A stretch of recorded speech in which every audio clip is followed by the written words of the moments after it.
Meus seres, eu espero que todos vocês estejam muito bem aí desse lado. Chegamos para a nossa revisão para o Enem, a maior porta de entrada para a universidade, e esse será o seu último Enem, porque você vai brilhar nessa avaliação e vai conseguir a vaga na tão sonhada universidade. Se não é inscrito ou inscrita no canal, inscreva-se, deixe seu like, ative as notificações. Colocamos aulas semanais no nosso canal para fazer você brilhar em biologia. E quando você for para a universidade, você vai poder usar o nosso canal para estudar ainda biologia.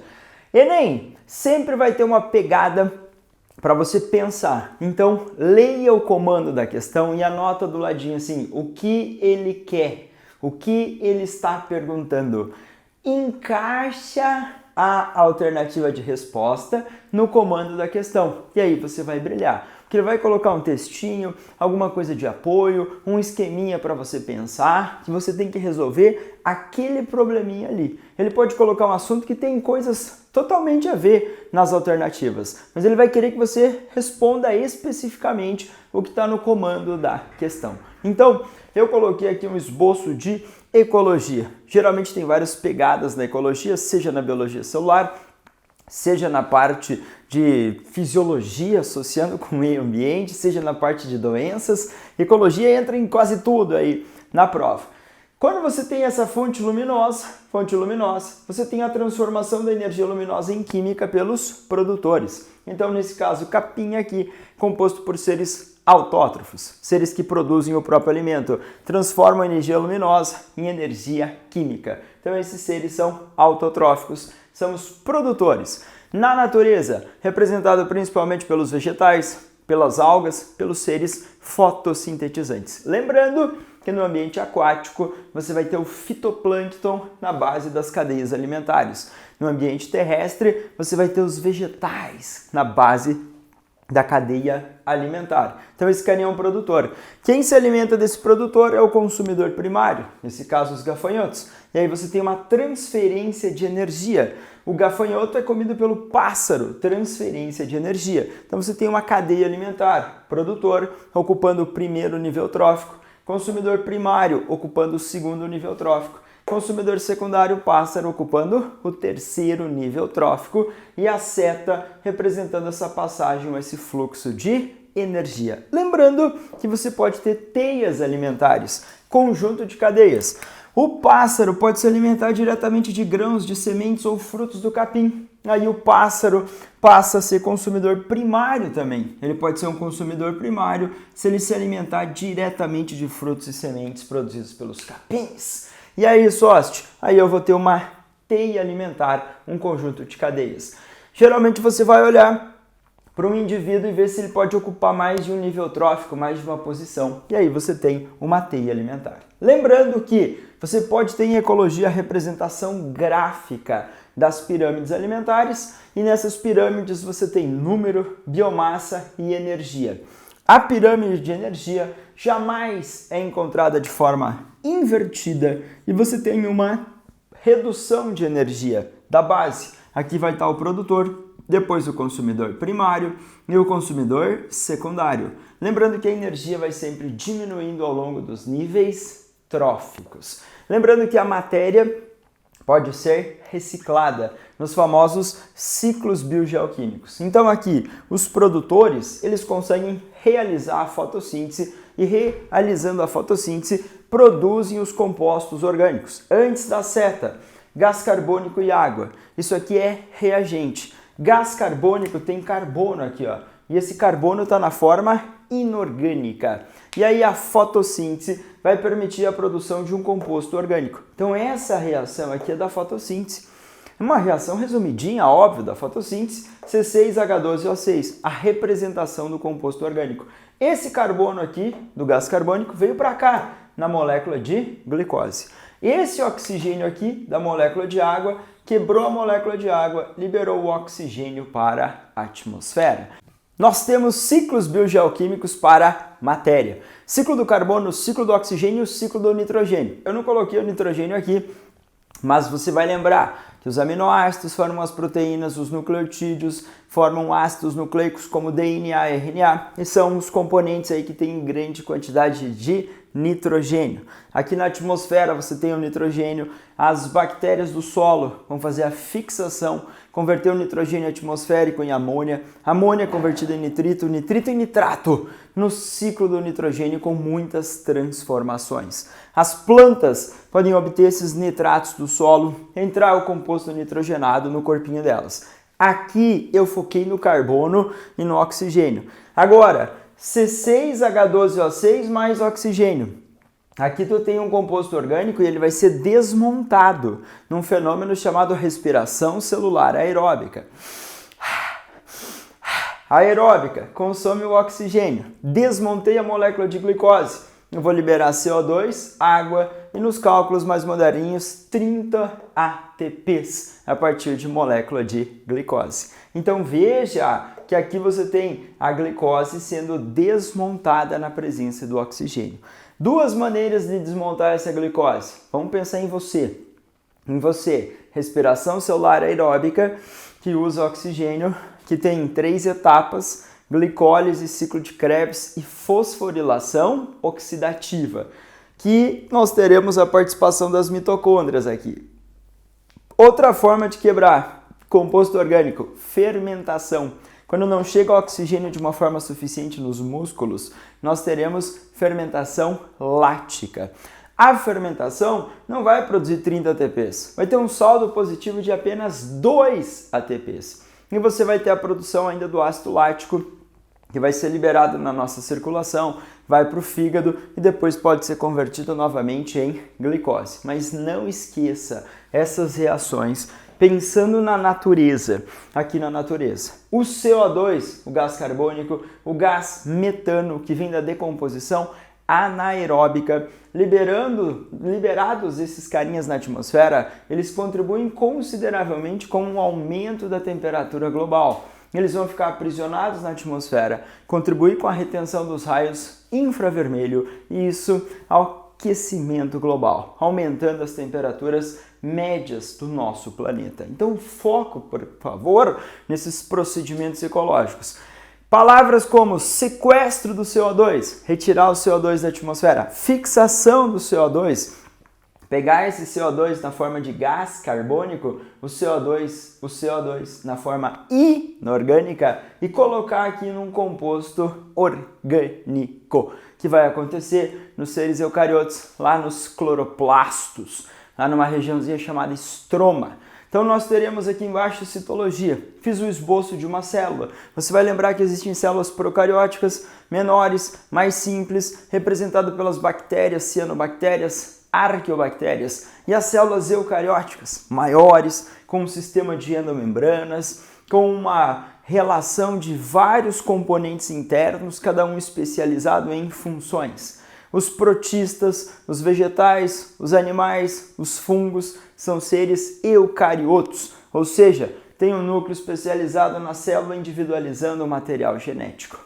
A membrana plasmática da célula está aqui, ó, separa o meio intra do extra, funciona como uma barreira seletiva, vai selecionar o que vai entrar e o que vai sair. Osmose, movimento de água, do hipotônico para o hiper, pelas proteínas que estão na membrana plasmática, aquaporinas, poros, proteínas, poros de água que permitem essa passagem. E a molécula de água também é pequenininha e passa ali entre fosfolipídios. Também você vai pensar na difusão simples, o oxigênio que está aqui na atmosfera e o gás carbônico que está saindo, seguindo o princípio da difusão simples, sai de onde tem mais para onde tem menos. Então a membrana plasmática promovendo essa permeabilidade seletiva, bicamada de fosfolipídios, entre os fosfolipídios proteínas que se movimentam naquele modelo de mosaico fluido da membrana plasmática. No interior das células eucarióticas,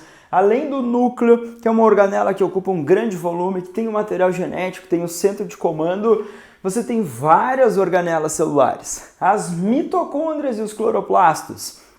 Dupla membrana. Teoria da endossimbiose vai explicar a origem de mitocôndrias e cloroplastos. Aquela que nos fala que esses aqui poderiam ser procariotos primitivos, vivendo nos mares primitivos, e as células eucarióticas em formação abraçaram, jogaram para dentro e eles passaram a viver ali no interior. Teoria da endossimbiose, explicando a origem de mitocôndrias e cloroplastos. No interior da mitocôndria, o ciclo de Krebs ou ciclo do ácido cítrico e a fosforilação oxidativa, composta lá pela cadeia respiratória, uma cadeia transportadora de elétrons e um monte de ATP sendo produzida lá na ATP sintase, uma proteína barra enzima essencial para a produção desse ATP. Cloroplastos nas células eucarióticas. Fotossíntese dividida em duas etapas, fase clara que depende de luz e escura que não depende de luz. A fase clara ocorrendo nos tilacoides, a escura no estroma. Sistema de endomembranas formado por retículo endoplasmático. Essa rede cheia de membranas no interior, liso, sintetizando lipídios, armazenando cálcio, sintetizando derivados de testosterona, como hormônios, esteroides, nesse retículo endoplasmático bem desenvolvido em algumas células. Retículo rugoso, com ribossomos associados e sintetizando proteínas com direcionamento, a própria insulina, uma proteína essencial para reduzir a glicose na corrente sanguínea, a insulina. Começa a sua síntese no retículo rugoso, é empacotada no complexo de Golgi e aí as vesículas de secreção se fundem com a célula, com a membrana das células beta-pancreáticas e aí a insulina é liberada na corrente sanguínea. Mas a sua síntese começou lá no retículo rugoso e o papel dessa proteína chamada insulina é reduzir a glicose na corrente sanguínea. O complexo de Golgi ou Golgiossomo, empacotando essas substâncias, direcionando e realizando a secreção celular. Também ele vai acumular muitas enzimas e vai formar o acrossomo do espermatozoide. Também ele vai dar origem aos lisossomos, bolsinhas que tem no interior enzimas chamadas de hidrolase ácida. Lise, lembra de quebra, estrutura da célula que vai realizar a digestão intracelular. Então a gente vai ter uma íntima associação da célula mantendo as suas funções específicas. Nos macrófagos, células do tecido conjuntivo que têm a capacidade de fagocitar e destruir agentes invasores como bactérias. Tem muitos lisossomos no interior para garantir o que nós chamamos de digestão intracelular. Então, uma sinalização legal da célula e dos seus componentes. Lembrando que o conjuntinho de células vai formar os tecidos, o conjuntinho de tecidos formarão órgãos. E eu quero juntar isso aqui na nossa fisiologia, no nosso funcionamento. Por quê? Quando eu falei de oxigenar, para eu usar esse oxigênio lá na respiração celular aeróbica, ciclo de Krebs e fosforilação que ocorre nas mitocôndrias para produzir ATP, eu preciso ver esse sangue fluindo no nosso organismo. O sangue venoso é um sangue pobre em oxigênio, tem uma pressão parcial maior de CO2. O sangue arterial é um sangue que tem uma pressão parcial maior de O2. O sangue venoso chega no átrio direito do coração, vai para o ventrículo direito, do ventrículo direito, artéria tronco-pulmonar, artérias pulmonares levam para o pulmão. Lá no pulmão, hematose, a troca gasosa, oxigena esse sangue. O sangue arterial retorna pelas veias pulmonares, chega no átrio esquerdo, vai para o ventrículo esquerdo e a artéria aorta vai distribuir esse sangue arterial para todo o nosso corpinho. Vai levar esse sangue rico em oxigênio, entrega esse oxigênio, vai ser consumido lá na respiração celular aeróbica, vai gerar ATP, e esse ATP é a moeda energética para as nossas células manterem o seu funcionamento adequado. Então, nós teremos esses sangue fluindo no nosso corpinho. Lembrando que dentro do vaso sanguíneo você tem plaquetas, fragmentos celulares para coagulação sanguínea. Leucócitos ou glóbulos brancos para defesa e hemácias, eritrócitos ou glóbulos vermelhos. O Enem gosta muito do termo eritrócito. Eritro é vermelho, cito, célula. Então, eritrócito, hemácia ou glóbulo vermelho. Dentro das hemácias tem a hemoglobina, que é uma proteína que tem sais de ferro na sua composição. A falta de ferro associada à anemia ferropriva. Agora, a hemoglobina é uma proteína que tem afinidade pelo oxigênio e pelo gás carbônico. Então você vai ver essa proteína no interior das hemácias. Geralmente, se começar a diminuir a quantidade de hemácias no nosso corpinho, ou diminuir essa circulação de oxigênio, porque você saiu daí de onde você está e foi para uma região de uma altitude elevada, 4.000 metros de altitude, 5.000 metros de altitude, a gente vai sentir essa falta de ar. Então a pressão parcial de oxigênio lá em cima é menor, nós teremos menos oxigênio circulante. O nosso rim vai perceber isso e vai liberar a eritropoetina. A eritropoetina vai sinalizar para a medula óssea vermelha aumentar a produção de hemácias. A medula óssea vermelha é que produz o nosso sangue. E aí aumentou a produção de células vermelhas. Eritropoetina, aumentando a produção de glóbulos vermelhos, vai aumentar a capacidade de transportar o oxigênio, entregar esse oxigênio nas células corporais, manter uma produção adequada de ATP para manter a nossa atividade viva. Então eu gostaria que você lembrasse dessa substância eritropoetina, produzida principalmente nos rins, sinalizando para aumentar a quantidade de hemácias, aumentar o transporte de oxigênio e aí manter o suporte de oxigênio para a respiração celular aeróbica. Mecanismos de defesa do nosso corpinho. Nós temos os glóbulos brancos. Vai destacar aí os leucócitos do tipo linfócitos. Tem linfócitos B que vão sair da corrente sanguínea, vão se diferenciar em plasmócitos e vão produzir e secretar anticorpos. O nome bonitinho para anticorpo no domingo é imunoglobulina. Imunoglobulina é sinônimo de anticorpo, que é uma proteína de defesa. Essa proteína de defesa faz uma reação contra os antígenos. Antígeno é do mal, antígeno é o estranho, antígeno é aquilo que o seu organismo vai combater. Se você receber sangue A e você é do tipo sanguíneo B, você vai ter uma reação antígeno-anticorpo. O seu organismo não vai curtir isso, vai falar, opa, tem algo estranho. Um vírus, uma bactéria, um protozoário, um verme podem ser antígenos. Principalmente os antígenos são expressos por proteínas específicas e essas proteínas específicas são capazes de serem reconhecidas. E aí você desenvolveu uma resposta imune, é uma resposta de defesa contra algo que é estranho. Nós usamos várias tecnologias genéticas hoje, a produção de vacinas de DNA. Na vacina de DNA, você conseguiu copiar a instrução para produzir uma proteína de um vírus que é bem estranho e que o nosso organismo reconhece bem. A gente pegou um pedacinho de DNA, juntou a informação genética para produzir a proteína e produziu um DNA chamado recombinante. Nós fizemos isso lá atrás, nós que eu digo humanidade, e a gente conseguiu pegar pedacinhos do material genético humano, por exemplo, introduzir nos plasmídios. Os plasmídios são DNAs circulares pequenos extras nas bactérias. E aí eu fiz uma bactéria produzir GH, hormônio do crescimento. GH, somatotrofina, o hormônio do crescimento. Eu fiz eles produzirem também as bactérias insulina.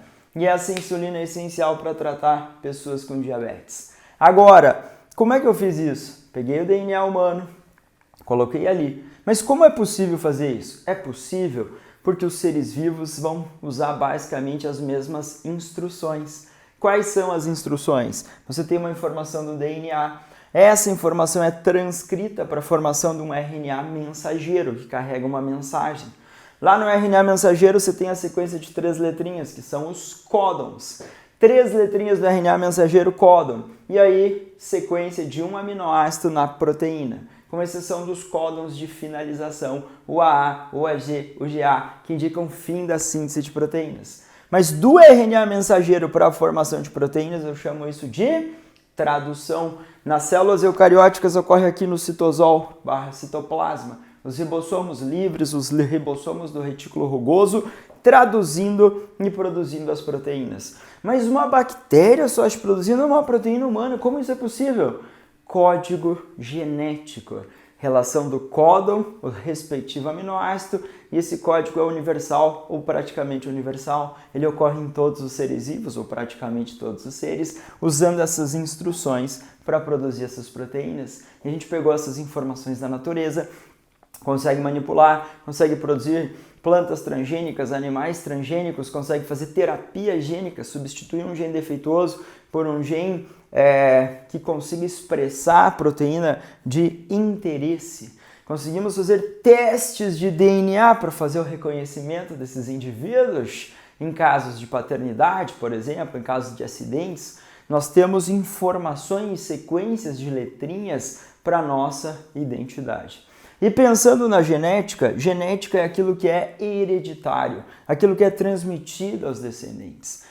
O Enem não tem uma pegada muito forte às vezes, mas eu gostaria que você lembrasse, por exemplo, que isso aqui é um par de cromossomos homólogos. Homólogos são cromossomos do mesmo par, um de origem paterna, outro de origem materna. Nesse caso aqui, o azão e o azinho.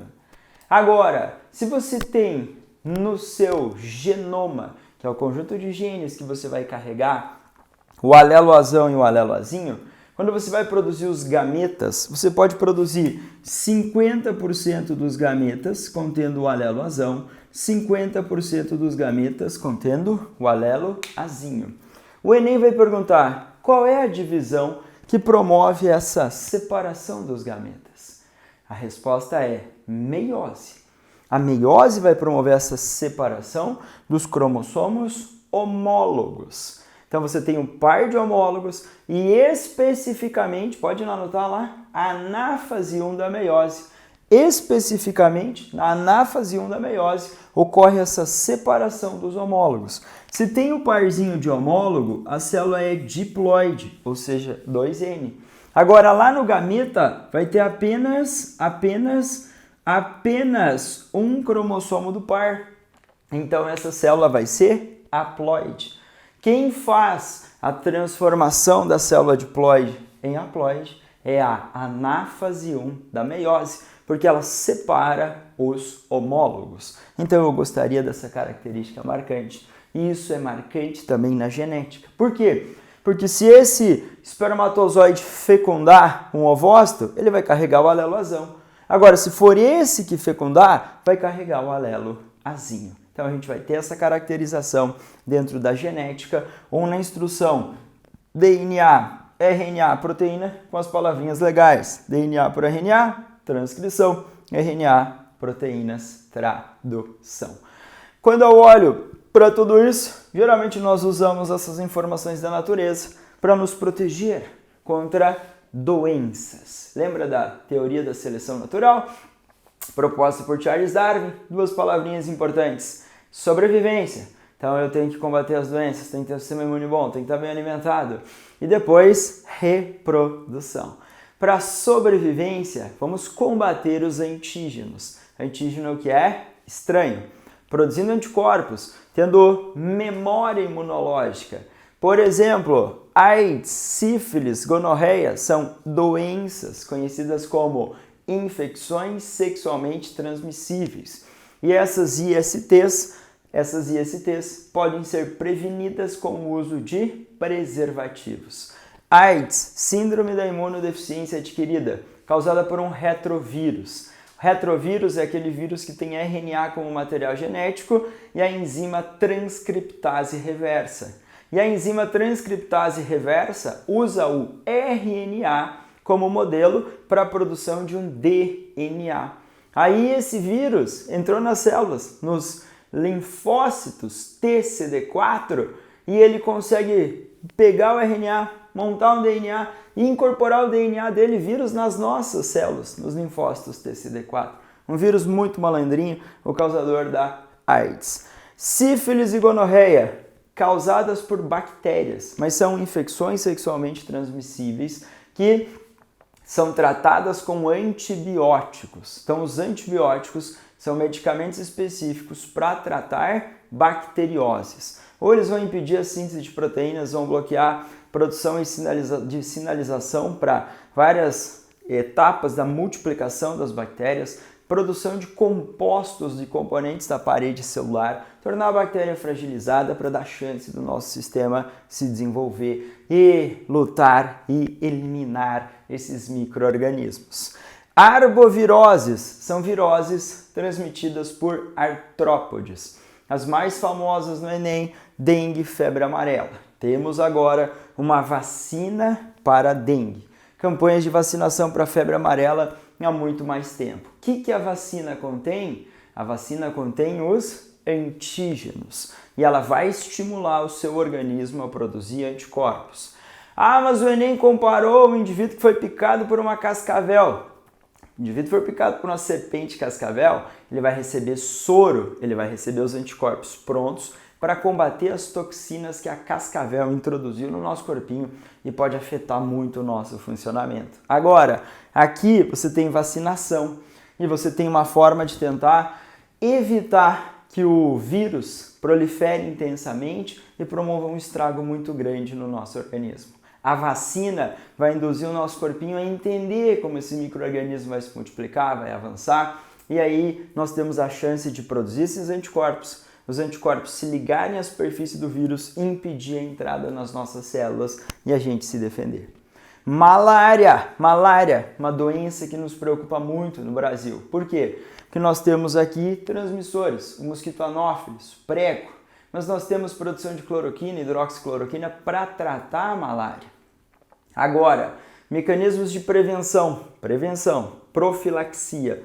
Tem vacinação para malária? Para malária não tem vacinação, para cá tem. Mas elas são transmitidas por insetos, sócio. Isso. Então, telas, mosquiteiros, inseticidas, evitar o acúmulo de água parada, evitar os criadouros para o desenvolvimento e reprodução dos mosquitos. Você combate essas 3 doenças aqui, ó, também como medidas profiláticas. Na malária, mosquito anófilis /prego pica, introduz o protozoário, ele vai fazer um ciclo no fígado, vão liberar estágios, os merozoítos, e vão fazer ciclo nas hemácias, nas células vermelhas ou eritrócitos. O protozoário rompe as hemácias e aí a gente tem os picos de febre que são típicos da doença conhecida como malária. Mas como eu falei, o Brasil tem tratamentos bem específicos, toda uma cadeia para fazer identificação e evitar mortes por malária em nosso país, mas é uma protozoose, doença causada por protozoários. O país está sendo assolado por chuvas irregulares, enchentes em algumas regiões e aí doenças vinculadas à água. A hepatite A, uma doença causada por vírus. A leptospirose, eu não escrevi, mas vocês estão ouvindo falar o ano inteiro por nós, professores de biologia. A leptospirose, uma bactéria que sai ali na urina do rato, pode contaminar a água, ambiente, lesões, contato, chegar até nós e ser muito agressiva. A leptospirose é uma bacteriose e também é tratada com antibióticos. Mas aqui eu coloquei esquistossomose. O esquistossoma mansoni é um verme do grupo dos plateumintes, vermes achatados dorso-ventralmente. Tem ventosas para ele se grudar e ficar nos vasos sanguíneos, principalmente na região abdominal. E aí retenção, inflamação, inchaço, o abdômen bujudo, famosa barriga d'água. Mas para o verme completar os seus estágios, ele vive em forma adulta nos humanos, nós somos hospedeiros definitivos, nós eliminamos nas fezes ovos, esses ovinhos dão origem a larvas miracídeos que nadam e entram nos caramujos. E o Bionfalaria glabrata é a principal espécie de caramujo. E aí dos caramujos saem as cercárias, as larvas infectantes. Penetram na pele, rios de coceira, nadou, coçou, então você pegou esquistossomose. Cuidado! Também saneamento básico, evitar que as fezes humanas cheguem nesse ambiente contaminado para a gente evitar a esquistossomose. Combate aos caramujos, substâncias moluscicidas que eliminam caramujos do ambiente para também diminuir a chance de transmissão. E também, às vezes, a galera pode pensar no uso de controle biológico. Introduzir um peixe lá que come especificamente caramujos do gênero Bionfalaria. Então diminui a população de caramujos porque o peixe está comendo caramujo. O peixe vai ser um predador. Comendo caramujo, diminui a chance de transmissão de uma doença, esquistossomose. Ok? Muito bem, os Esquistossoma mansoni, os caramujos são animais. Um grande grupo de seres vivos que pode aparecer no Enem. E eu coloquei aqui botânica, zoa e evolução num blocão só. Você vai falar, por que, Sócio? Geralmente as plantinhas se desenvolveram, criaram vários cenários e ambientes nesse planeta maravilhoso. Na era mesozoica, a gente vai ter uma expansão aí de gimnospermas. Depois, na era cenozoica, uma dispersão de angiospermas. As gimnospermas são as plantas que independem da água para fecundação. Por quê? As gimnospermas vão ter grande pólen, vão formar tubo polínico e aí a fecundação não precisa mais de água. Lá em briófitas e pteridófitas precisa de água ainda para que o anterozoide nade e fecunde a oosfera. Mas gímenos e angiospermas não precisam de água para fecundação, porque o pólen forma o tubo polínico e aí você tem o encontro dos gametas. As gímeno e as angiospermas vão ter um tamanho maior e estruturas de reprodução visível. São chamadas de fanerógamas, os estróbilos nas gimnospermas e as flores nas angiospermas. Pteridófitas, gímenos e angios são chamadas de traqueófitas ou vasculares, ou seja, tem vasos condutores de seiva. O xilema conduz água e sais minerais. Você vai ver água e sais na zona pilífera da raiz. Aí vai subir xilema, vai folha. Na folha tem pecíolo ali, vasos condutores chegando até o limbo.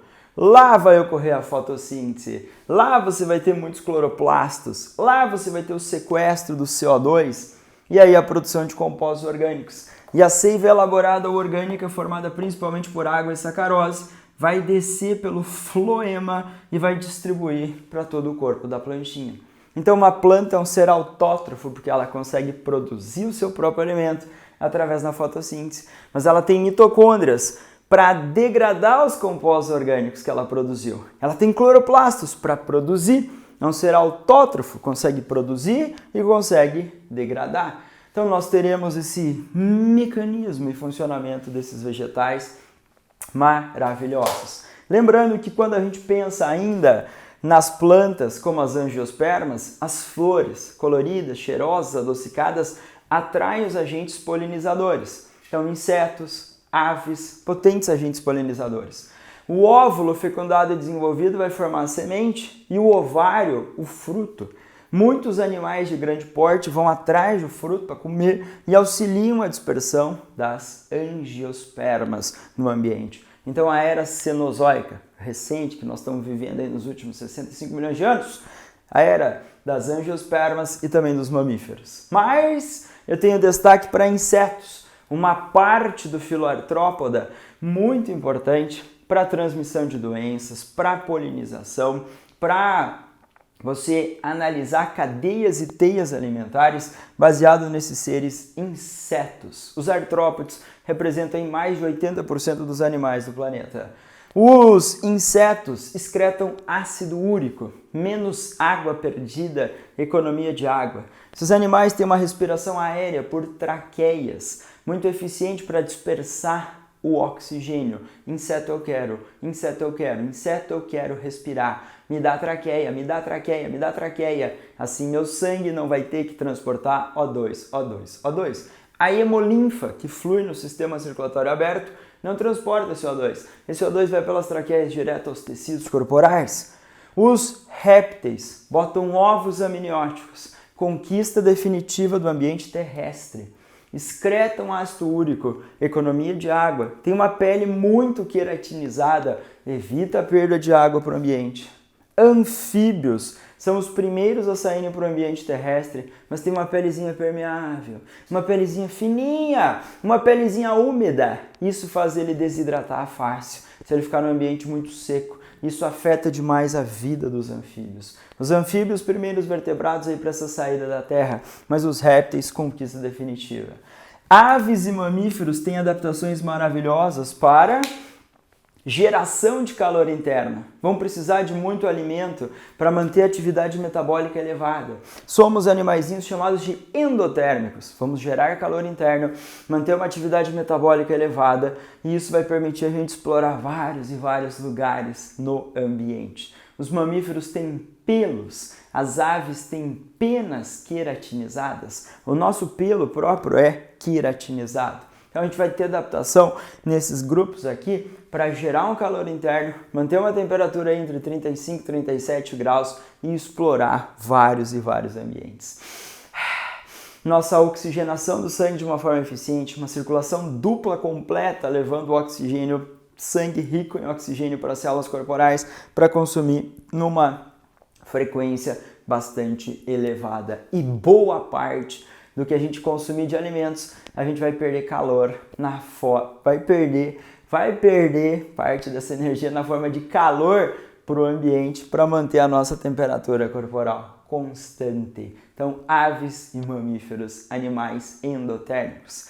Peixes, anfíbios, répteis, ectotérmicos. A temperatura do animalzinho vai ser influenciada pela temperatura ambiental. E esses animais têm uma temperatura que varia conforme o meio ambiente. Então a gente vai pensar nessas adaptações para vivência em ambientes. E se a prova trouxer aquelas relações, fragmentos, se tem uma população de plantas, uma população de animais num determinado ambiente, geralmente entre eles existe o fluxo gênico, eles vão cruzando, vão gerando descendentes férteis, todos de uma mesma espécie. Mas de repente eles viviam num ambiente, veio um terremoto, separou o ambiente, formou duas ilhas, separou a população, isolamento geográfico. Com o passar do tempo, eles foram sofrendo mutação e seleção natural. Depois, as ilhas se fundiram de novo.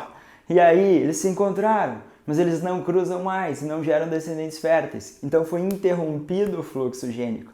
Estabeleceu-se entre eles um isolamento reprodutivo. E o isolamento reprodutivo leva à especiação.